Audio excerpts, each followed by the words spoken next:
अगर मध्य प्रदेश के बुंदेलखंड क्षेत्र की बात की जाए तो सबसे पहले बात होती है शौर्य की, बात होती है संस्कृति की, बात होती है इतिहास की। लेकिन इस समय बुंदेलखंड क्षेत्र धर्मांतरण का अड्डा बन चुका है।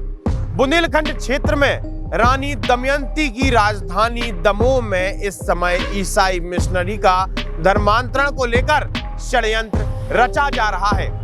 किस प्रकार से भोले भाले लोगों को उनकी जरूरत के अनुसार उन्हें दबाकर उनकी मजबूरी का फायदा उठाकर उन्हें धर्मांतरित कराया जा रहा है।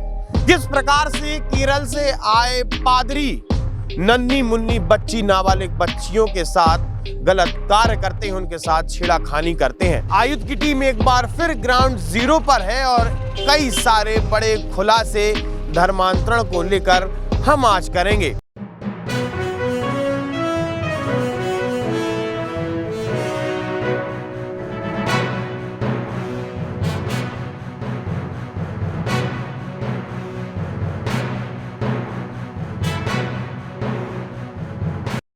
लेकिन वो लोग जो दबाव डालते थे हम पे, वो भारी बहुत दबाव डालते थे। परिवर्तन कर रहे हैं, लोगों को ले आके प्रार्थना करवा रहे, नहला रहे हौदी में, फिर धर्म परिवर्तन कर रहे, पैसों का लोभ दे रहे।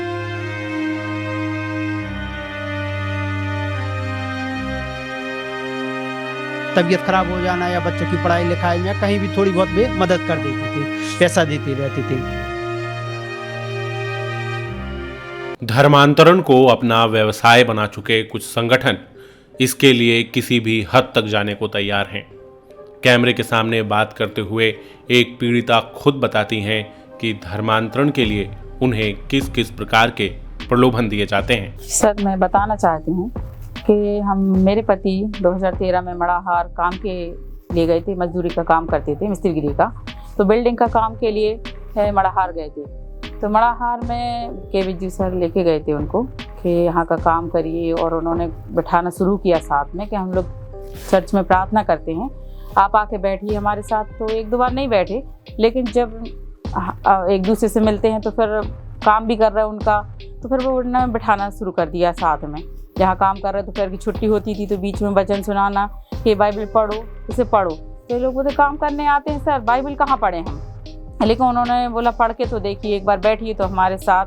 फिर दोपहर में लंच में खाना भी खिलाया जाता था उनके द्वारा काम के समय में। खाना खाते समय जब थोड़ा बहुत समय बचता था बैठने का, उसी समय वो लोग बाइबल पढ़ाना शुरू कर देते। तो 4-5 लोग इकट्ठा ही काम के लिए, मजदूरी के लिए वहाँ जाते थे। तो ऐसा जाना 1-2 हफ्ते रहा काम का सिलसिला में।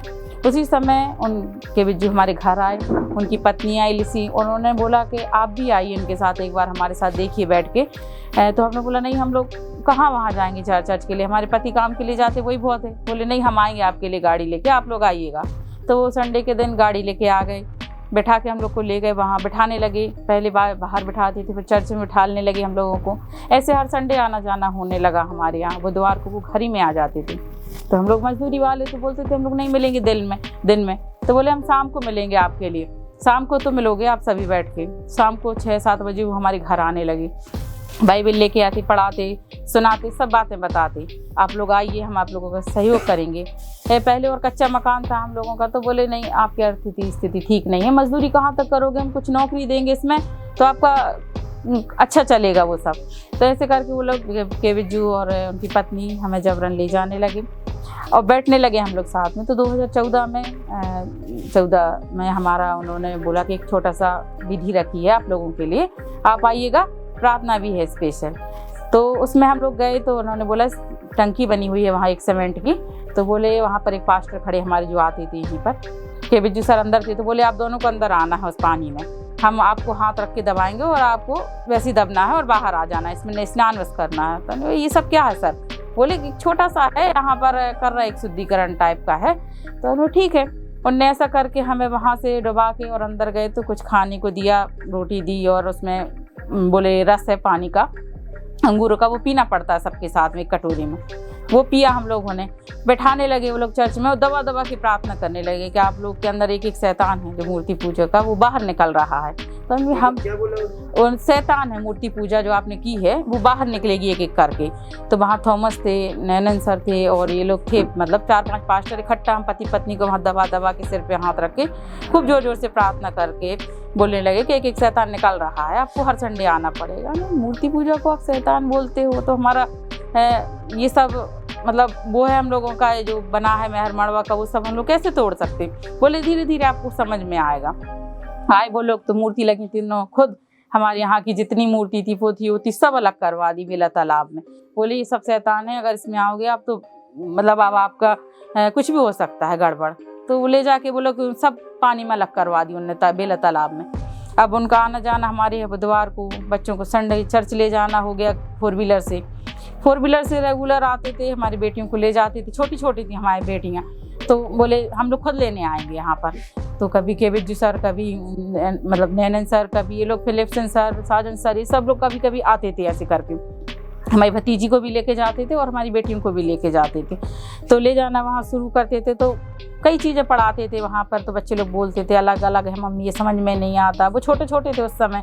तो बोले नहीं संडे स्कूल है, उसमें फ़ायदा होता है बच्चों के लिए, आगे चल के गिफ्ट मिलेंगे। तो कई बार वो लोग गिफ्ट देने भी आए हमारे घर कि बच्चों का मन उसमें बढ़ने लगा कि गिफ्ट मिलते हैं, हम ऐसा काम करते वैसा काम करते। तो बाइबल का जबरन पेपर भी करवाते थे, नहीं बनता लिखते तो हमारे बच्चों को जबरन करवाते थे कि इसी दिन बाइबल का पेपर होगा ही, आपका आना ही है सारे काम छोड़कर।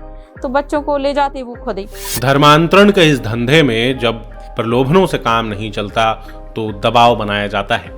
इस दबाव के लिए अलग अलग संगठनों को करोड़ों में फंडिंग मिलती है और ये पैसे कहाँ से आते हैं इसका कोई हिसाब नहीं है। तो ठंडियों में हम लोग कम आए तो फिर नैनन सर हमारे घर आए, बोले कि क्या बात है आप लोग कम आ रहे, अपनी गाड़ी किस्त है, काम करना हमारे लिए। बोले हम खुद भरेंगे, हम भरेंगे। हमने बोला नहीं सर हम यही तो चुका नहीं पा रहे, कहाँ से हम वो भरेंगे आप। तो उन्होंने जबरन जाके वहीं ऑफिस में जाके 1,32,000 रुपये जमा कर दिया। बोले वो हम देख लेंगे। नैनन सर खुद बोले। हाँ, उनकी पत्नी आई उसी दिन आके खूब समझाई कि नहीं तुम चिंता नहीं करो, हम लोग तो हैं, हम सब करेंगे, आप अपने बच्चों का जैसा हम बोल रहे हैं वैसे बस करवाते जाइए। तो हमने कैसा बोल रहे हैं आप लोग। बोले नहीं कंटिन्यू चर्च आने दो, उनका भी वो करना धर्म परिवर्तन, ईसाई बनने दो उनके लिए। और हमें बिंदी चूड़ी के लिए घरा में के भी डांट के मना करती थी और चर्च जाते तो वहाँ भी मना करती थी कि आप बिंदी चूड़ी बिल्कुल नहीं लगाइएगा जब यहाँ आते हो, खास तौर से हम लोगों के सामने।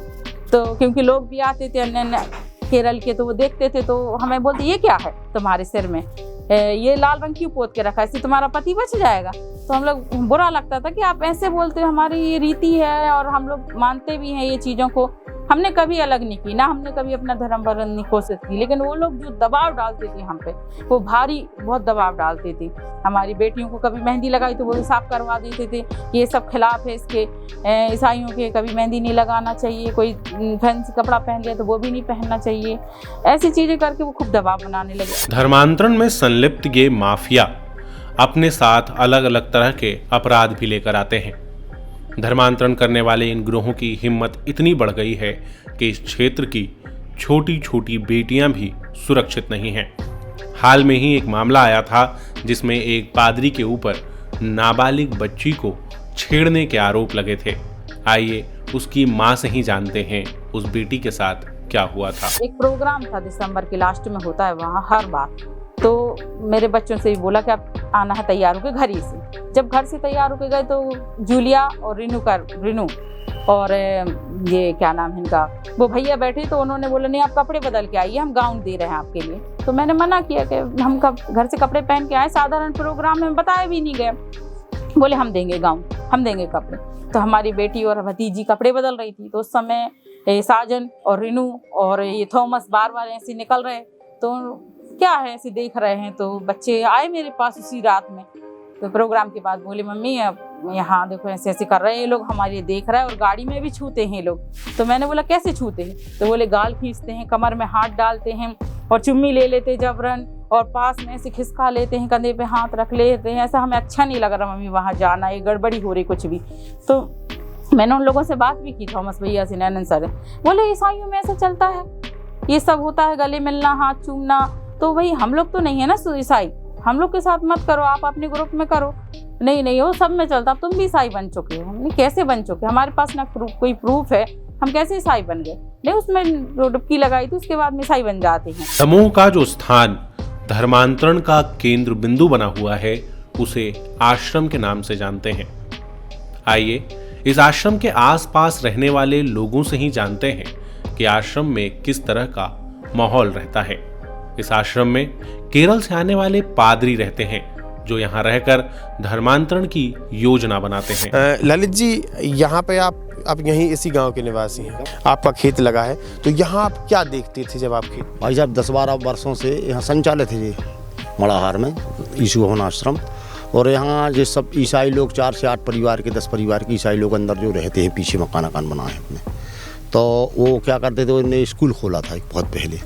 तो स्कूल में क्या हुआ भैया कि बच्चों को जो पढ़ाते थे, देहात के पूरे गांव के ग्रामीण बच्चे ले आते थे जो हर गांव से, वो बच्चों को पढ़ाते थे, यहीं खाना ना खिलाते थे, यहीं रखते थे, उनकी परवरिश करते थे। लेकिन क्या हुआ, कुछ समय पहले एक बच्ची के साथ इनने कोई गलत नज़र से इनने उनको गलत किया उसके साथ। तो वो रातों रात पहाड़ी से सीधी बांधकपुर भगी। उसने बांधकपुर में रिपोर्ट दर्ज कराई उसकी। फिर इसके बाद उसका जो टीचर था जिसने गलत हरकत की थी, उसके ऊपर पुलिस ने केस बनाया, बाकायदा उसको जेल भेजा। इसके बाद भाई साहब जी को तो कोई को पता नहीं था कि ये काम करते, धर्म प्रतिबंधन का काम कर रहे। वो तो कुछ हिंदू समाज के लोगों ने, संगठन ने आकर उसकी पूरी इंक्वायरी की, और इंक्वायरी करके जब उसका पता लगा के दे तो साले धर्म परिवर्तन कर रहे हैं, लोगों को ले आके प्रार्थना करवा रहे, नहला रहे हौदी में, फिर धर्म परिवर्तन कर रहे, पैसों का लोभ दे रहे। इसके कारण ये सभी पैसों का लोभ किसे देते थे, कैसे देते थे? किसी वालों को पैसों का लोभ दे भी देते थे, 1-2 लाख किसी को जरूरत पड़ जाए तो वो दे भी देते थे, और कह रहे थे हमारे समाज में आ जाओ, शादी कर लो, हम आपकी पूरी धंधा पानी भी चला लेंगे, आपका सब करेंगे। जो बच्चे जिस स्कूल में पढ़ते थे, जिन्हें ये रखते थे, उनके गले में क्रॉस भी डालते थे? नहीं भाई साहब, जो कुछ बच्चों के तो देखा था तो अपन समझते थे ये ईसाई है, नहीं कि समाज के होंगे। कुछ बच्चे थे जो क्रॉस डाले थे, तो अपन ने देखा कि भाई ये तो अपन को समझ में आ गया ईसाई हैं बच्चे। कुछ बच्चे बिना उसके थे। प्रेयर वगैरह होती थी रविवार को, किस तरीके, कहाँ क्या ईसाई आते थे कि और दूसरे भी आते? और दूसरे लोग भी आते थे, और ईसाइयों की 4-5 गाड़ी हर रविवार को आती थी, और वो लेडीज़ भी जेंट्स भी सब लोग जाते थे। तो वहीं उनकी प्रेयर होती थी सुबह से 9-10 बजे से, वहीं खाना पीना होता था, वहीं उनका प्रोग्राम होता। इस आश्रम में काम करने के लिए चुना जाता है आसपास रहने वाले स्थानीय गरीब लोगों को, और उसके बाद शुरू होता है एक सिलसिला जहां पहले नौकरी मिलती है और फिर मिलती हैं धमकियां ताकि वो अपना धर्म बदल लें, धमकियां ताकि वो अपनी आस्था छोड़ दें।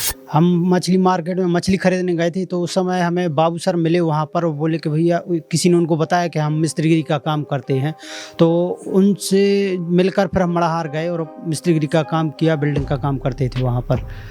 फिर वहाँ पर हम काम करते थे, तो वो लोग लंच के टाइम बिठाते थे, हमारे साथ में 5-6 लोग जाते थे, तो सभी लोगों को वहाँ बिठाते थे और खाना खिलाते थे। फिर वो लोग बोलते थे कि आप लोग एक मूर्ति पूजा करते हैं, मूर्ति में क्या रखा है, ना हाथ है, ना पैर है, ना कान है, ना सुन सकती है, ना देख सकती है, ना कुछ नहीं कर सकती है। तो इस प्रकार का उनने बोला। तो बोले हमारे यीशु मसीह में सच्चाई, यीशु मसीह लोगों के साथ चलते थे और सब कुछ करते थे। तो ऐसा उन्होंने बताया, और फिर बोले कि हम लोग आप लोगों के लिए प्रार्थना करेंगे, आपकी सारी मुसीबतें, दुख तकलीफें दूर हो जाएंगी। तो हम लोग उसमें अनजान थे कि अब कैसी प्रार्थना होती क्या है। तो हमने उनको बोला कि सर आप, हम लोग इसमें परिचित नहीं इस प्रार्थना से। तो बोले आप चिंता ना करो, हम लोग प्रार्थना कर रहे हैं। तो वो बोले आप लोग आंखें बंद करो। तो हम लोगों ने आंखें बंद की, और उन लोगों ने पहले खाना पे प्रार्थना किया, पानी में प्रार्थना किया, फिर उसके बाद हम लोगों को वो खाना दिया, और हम लोगों के सिर के ऊपर हाथ रखकर और प्रार्थना करते रहे। तो हम लोगों को अजीब टाइप का महसूस होने लगा वहाँ पर। और वो काफ़ी दिन ऐसे ही करीब 5-6 महीना चलता रहा। उनका हमारे घर आना जाना भी हो गया, घर में प्रार्थना करने के लिए बच्चों को, पत्नी को, हमारे जितने साथी भाई बहन हैं, रिश्तेदार हैं, उन सबको प्रार्थना करने के लिए वो लोग आते रहे, बुलाते रहे, बैठाते रहे, और ऐसा करीब 6 महीने तक चलता रहा। फिर उसके बाद 2014 में उन लोगों ने हमारे लिए बोला कि आप काफ़ी समय से प्रार्थना में बैठ रहे हो, तो और बीच बीच में जो भी जैसे तबीयत ख़राब हो जाना या बच्चों की पढ़ाई लिखाई में या कहीं भी थोड़ी बहुत भी मदद कर देते थे, पैसा देते रहते थे। वो पैसा देते रहे, और उसके बाद हम लोग प्रार्थना में रहे। फिर उसके बाद 2014 में दिनांक 13/4/14 में हमारा उनने 32वां किया। हमारा पत्नी का, और एक पप्पू ठाकुर है, और एक कोमल यादव है, और एक जो के बिज्जू ने 32वां दिया था, वो उनके बड़े बेटे का भी हुआ था। उस समय 5 लोगों का 32वां उन्होंने किया था। रविवार 9:30 बजे। तो आपको उस समय पता था कि आपका धर्मांतरण किया जा रहा है या कि आपको हिंदू से ईसाई बनाया जा रहा है? नहीं, उसकी कोई नॉलेज नहीं था। उनसे पूछा भी था कि ये सब क्या है, कहले ये प्रक्रिया है ईसाई में बैठने का, आप लोग अशुद्ध हैं तो शुद्ध कर रहे हैं, ऐसा बोल के उनने हम लोगों के लिए बत्तीसमा दे दिया था। हिंदू देवी देवताओं के बारे में बताते कि ये जो मूर्ति है ये शैतान है, आपको अटैक करेंगे अगर आप परमेश्वर में नहीं आएंगे। हमारा जो एक्सीडेंट हुआ था उस समय उन्होंने बोला था कि आप शैतान की पूजा कर रहे हैं, इसलिए जो सब हो रहा है आपके साथ में इनको सब अलग कर दो। तो हमारी पत्नी को उन्होंने भड़काया और बोला कि सब शैतान की पूजा मत करो, ये मूर्ति पूजा आप सब अलग कर दो। तो उन्होंने सब एक थैले में भरवा के बेलाताल में फेंकवा दिया था। ऐसा नहीं है कि धर्मांतरण का यह गिरोह प्रशासन की नज़र में नहीं है। मामले के सामने आने के बाद प्रशासन ने आश्रम से जुड़े 8 लोगों पर 18 गंभीर धाराओं में अपराध दर्ज किए हैं। ये धाराएं गैर जमानती हैं, मगर ये लोग अभी भी उसी क्षेत्र में घूमते हुए देखे जाते हैं। इसके बावजूद उनकी गिरफ्तारी नहीं हो रही। मामले को 12 दिन बीत चुके हैं। 12 दिन के बाद जब हमारी टीम मौके पर पहुंची तो देखिए उसने क्या देखा। जब हम ग्राम मड़ाहर की चर्च के अंदर गए, चर्च वहीं जहां पर धर्मांतरण का अड्डा बना हुआ है, जहां पर भोले भाले लोगों को लाया जाता था और वहां पर धर्मांतरण कराया जाता था, उस चर्च के बाहर ताला डला हुआ है। लेकिन अभी भी लोगों का उस चर्च के अंदर, उस परिसर के अंदर आना जाना रहता है। वहीं पुलिस प्रशासन के अनुसार उस चर्च में कोई रहता नहीं है, जिस वजह से उन लोगों की गिरफ्तारी हो नहीं पाती। चर्च के पीछे साइड जब हम पहुंचे, कच्चा रास्ता है, तो हमें ये गाड़ी दिखी और ये गाड़ी अभी तुरंत आई हुई है। इस गाड़ी के टायर जो हैं वो गीले हैं और जब हमने नंबर की पड़ताल करने की कोशिश की तो ये नंबर जैकब के नाम से है, जॉर्ज जैकब के नाम से ये नंबर आया है और जॉर्ज जैकब उन 8 लोगों में से एक है जिनके ऊपर धर्मांतरण करने की वजह से FIR दर्ज की गई है। जब हमने इस मामले पर पुलिस प्रशासन से बात करने की कोशिश की तो उन्होंने बताया कि जांच अभी चल रही है और हम आपको जल्दी बता देंगे कि क्या हो रहा है। कुल मिलाकर देखकर ऐसा लगता है कि पुलिस बस खाना पूर्ति कर रही है। 2 प्रकरणों में 18 व्यक्तियों की FIR हुई है, इनकी तलाश की जा रही है और यहाँ चूंकि उपलब्ध नहीं है, निरंतर तलाश की जाए कैसे उपलब्ध होगा। देखा जाए तो इस समय दमोह में धर्मांतरण का नेक्सस और धर्मांतरण का सिंडिकेट चल रहा है, जिसके बाद लोगों में भी काफी आक्रोश नजर आ रहा है। लेकिन फिर से प्रश्न चिन्ह उठता है प्रशासन के ऊपर कि प्रशासन के सामने FIR, मुजरिम और लोगों के होने के बावजूद भी कोई प्रतिक्रिया क्यों सामने नहीं आ रही। आप हमारे चैनल को सब्सक्राइब कर सकते हैं, हम फेसबुक, इंस्टा, ट्विटर पर है। आपका बहुत बहुत धन्यवाद।